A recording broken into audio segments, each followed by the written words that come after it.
بسم اللہ الرحمن الرحیم۔ السلام علیکم۔ اگر آپ بھی بے تحاشا دولت سنبھال سکتے ہو تو پھر کسی بھی نماز کے بعد مکمل سورہ کوثر سینے پر دائیں جانب ہاتھ رکھ کر پڑھ لیں تو انشاءاللہ اللہ ذاتی مکان، گاڑی اور کاروبار اور بے تحاشا دولت عطا فرمائے گا۔ محترم ناظرین اور سامعین کرام، آج کا یہ قیمتی وظیفہ جو ابھی آپ کو بتانے جا رہا ہوں، اس وظیفے کی اتنی برکات ہیں کہ انشاءاللہ غیب سے آپ کے بگڑے کام سنورتے ہی جائیں گے۔ اگر آپ کا بھی دولت کا مسئلہ ہے، گھر میں لڑائی جھگڑے کا مسئلہ چل رہا ہے، یا گھر میں تنگ دستی ہے، محتاجی ہے، یا گھر میں بھائیوں کی لڑائی ہے، یا پھر ساس اور نند کے ساتھ لڑائی جھگڑے بہت زیادہ ہیں، اگر آپ سچ پر ہیں پھر بھی کوئی بات نہیں مانتا، یا آپ بھی سمجھا کر تھک گئے ہیں لیکن پھر بھی کوئی بات نہیں سنتا، یا کاروبار تو ہے لیکن اس میں برکت نہیں، یا منافع تو بہت ہیں پیسوں کا پتہ ہی نہیں چلتا کہاں چلے گئے، یا کاروبار چل ہی نہیں رہا، بس یہ ایک وظیفہ کر لیں، روپے پیسوں پھر جو معجزات آپ کے سامنے ہوں گے آپ دیکھتے رہ جائیں گے۔ اور کافی تو لوگ ایسے بھی ہیں جو مختلف وظائف اور عمل کر کے تھک گئے ہیں لیکن پھر بھی ان کو کامیابیاں نہیں ملتی، یا ان کے راستے میں اس طرح کی رکاوٹیں ہیں، اس طرح کی بندش ہے، تو ان کے لیے بھی یہ خاص عمل ہے۔ آپ بھی آج ہی اس وظیفے کو کر لیں تو انشاءاللہ اللہ پاک ایسا معجزہ فرمائیں گے، اللہ پاک ایسا کرم فرمائیں گے کہ آپ کی تمام مشکلات، تمام پریشانیاں اور تمام تکلیفیں ختم ہو جائیں گی۔ آج کے دن یہ خاص وظیفہ کیجیے۔ اس آیت مبارکہ کو پڑھنے والے انسان کو اللہ پاک کے علاوہ کسی سے مانگنا نہیں پڑتا اور اسے غیب سے ہی مل جاتا ہے۔ آج میں آپ سب کو جنت کا خزانہ بتا رہا ہوں۔ لا حول ولا قوت الا باللہ، یہ جنت کا خزانہ ہے۔ اس کو کتنی تعداد میں پڑھنا ہے اور کس وقت پڑھنا ہے، سب سے بڑی بات کہ وظیفہ تو آپ نے کر لیا، اب اس وظیفے کو پڑھنے سے کیا کیا فوائد آپ کو ملیں گے، انشاءاللہ آج کی اس ویڈیو میں ہم آپ کو اس کے متعلق سب کچھ بتائیں گے۔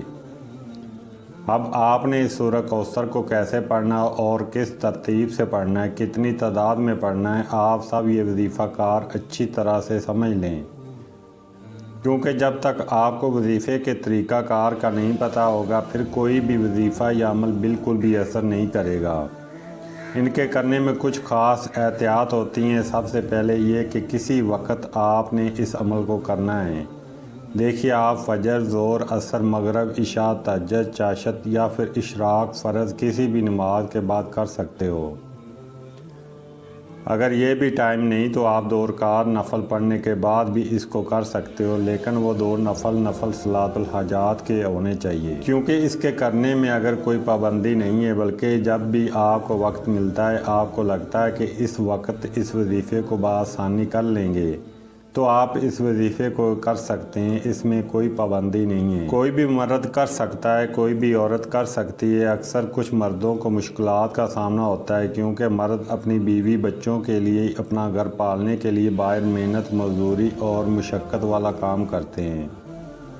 کوئی نوکری پیشہ ہے اور کوئی کھیتوں میں کام، مشکلات صرف مردوں کو ہی نہیں ہوتی بلکہ اس طرح کچھ عورتوں کو بھی بہت سے مسائل ہوتے ہیں، لیکن وہ پھر بھی اس عمل کو کر سکتی ہیں، اور میرا مشورہ تو میری بہنوں کے لیے یہی ہے کہ وہ تو لازمی کریں تاکہ آپ کی زندگیوں میں بھی آسانیاں آ جائیں۔ اللہ کرے کہ آپ کا دامن بھی خوشیوں سے بھر جائے۔ جو بھی آپ کے مسئلے مسائل رکھ کر یہ پڑھو گے، یہ عمل کرو گے تو آپ کے مسئلے حل ہو جائیں گے انشاءاللہ۔ اس وظیفے کی برکت اللہ پاک آپ پر خصوصی رحمت کریں گے، لیکن شرط صرف اس کی یہ ہے کہ یہ وظیفہ صرف کسی بھی نماز کے بعد کیا جا سکتا ہے۔ اگر آپ نماز کے بغیر اس کو کریں گے تو یہ وظیفہ بالکل بھی اثر نہیں کرے گا۔ اب وقت کے قلت کو مد نظر رکھتے ہوئے وظیفے کی طرف چلتے ہیں۔ پہلے آپ نے اعوذ باللہ من الشیطان الرجیم بسم اللہ الرحمن الرحیم پڑھنا ہے۔ یہ وظیفے کا لازمی حصہ ہے اور اسے آپ نے 3 بار لازمی پڑھنا ہے۔ اس کے بعد آپ نے دوسری پڑھنا ہے اللہم صلی علی محمد وعلی آل محمد کما صلیت علی ابراہیم وعلی آل ابراہیم انک حمید مجید، اللہم بارک علی محمد وعلی آل محمد کما بارکت علی ابراہیم وعلی آل ابراہیم انک حمید مجید۔ درود پاک آپ نے 11 بار پڑھنا، اور اگر کسی میرے بہن بھائی کے پاس وقت تھوڑا ہے تو اس کو یہ درود پاک پڑھنے میں مسئلہ آتا ہے تو وہ کوئی سا بھی درود پاک پڑھ سکتا ہے، بآسانی پڑھ سکتا ہے۔ یا آپ کے پاس وقت تھوڑا ہے تو آپ اتنا بھی کہہ سکتے ہیں صلی اللہ علیہ وآلہ وسلم۔ اس کے بعد آپ نے یہ سورہ کوثر مکمل پڑھنی ہے۔ بسم اللہ الرحمن الرحیم، انا اعطیناک الکوثر فصلی لربک وانحر ان شانئک ھو الابتر۔ قرآن پاک میں یہ سورہ کوثر کے نام سے ہے اور ہم سب مسلمان اسے سورہ کوثر کے نام سے بھی جانتے ہیں۔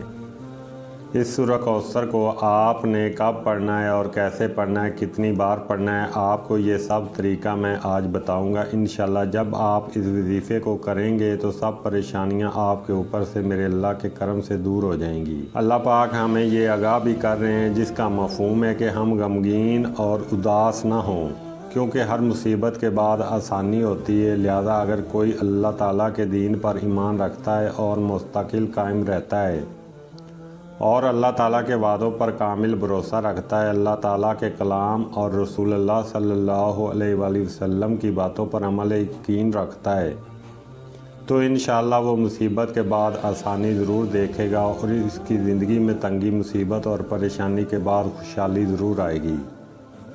آپ نے صرف سورہ کوثر کو صرف 41 بار اپنے سینے پر دائیں جانب ہاتھ رکھ کر پڑھنا ہے۔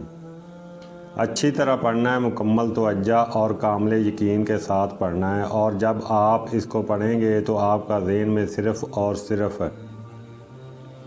آپ کے مقصد ہی ہونے چاہیے، جو بھی آپ کے لیے مشکلات بنی ہوئی ہیں، جو بھی آپ کی صرف نیک اور جائز حاجتیں ہوں، آپ یقیناً ان کو حل کی نیت سے یہ وظیفہ کریں گے۔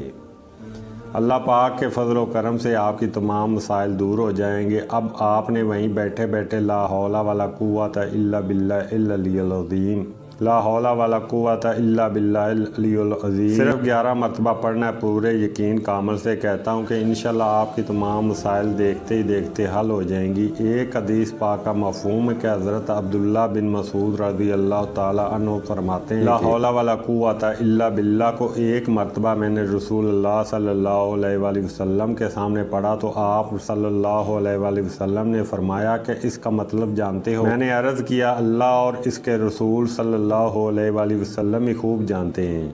پھر آپ صلی اللہ علیہ وآلہ وسلم نے خود ہی ارشاد فرمایا کہ اس کا مطلب یہ ہے کہ نہیں ہے کسی قسم کی قوت اور طاقت ہے مگر اللہ کی مدد، یعنی اس کا مفہوم یہ ہے میں اللہ کی مدد اور نصرت کے بغیر کوئی کام بھی کرنے کی طاقت، ہمت اور قوت نہیں رکھتا ہوں۔ اور فرمایا جو بندہ ہر وقت استغفار کرتا ہے اور اللہ اس کے ہر مشکل آسان کر دیتا ہے اور ہر غم دور کر دیتا ہے اور ایسی جگہ سے اسے روزی دیتا ہے کہ جہاں سے اس کا گمان بھی نہیں ہوتا۔ اس کی آپ نے 100 دانوں کی 2 تسبیح کرنی ہے، یعنی یہ تعداد آپ نے 200 تک پڑھنی ہے۔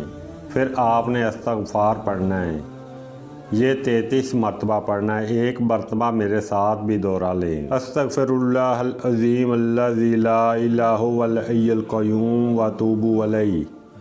اس کے بعد آپ نے دعا کرنی ہے یا رب کریم، یا اللہ آپ کو اپنی شان کریمی کا واسطہ ہم گناہ گاروں پر اپنے گھر کے دروازے بند نہ کرنا۔